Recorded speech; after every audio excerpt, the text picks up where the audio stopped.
Good morning mga kagirin, tamang short ride lang tayo ngayong araw na to. Pupunta tayo dito sa may malapit lang sa Alabang, ang Central Park.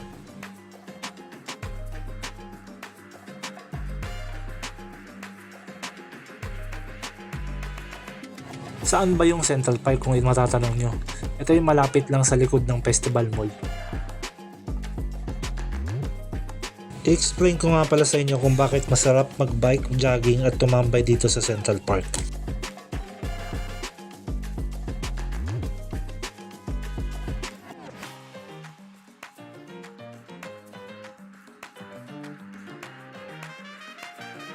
Una sa lahat, madaming tambayan at upuan dito sa may Central Park. Kaya makakapag-tambay kayo or makakapag-picnic kayo dito.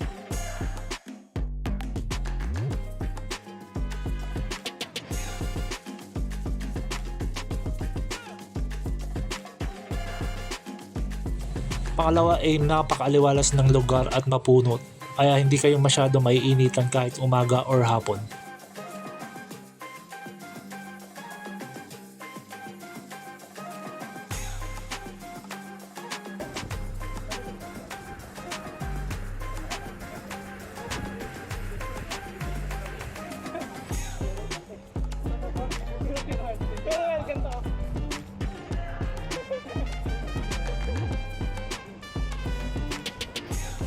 Naka-video kayo, send forward ah.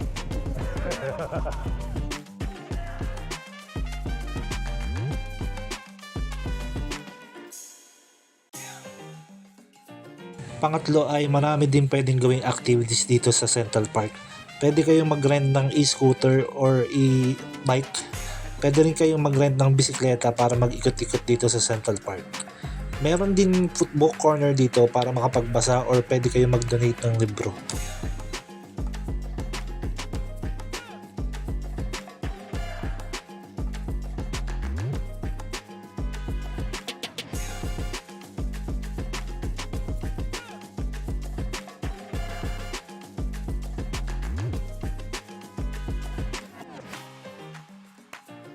After namin mag-ikot-ikot at mag-laps dito sa may Central Park ay tumambay muna kami dito at nagpa-relax.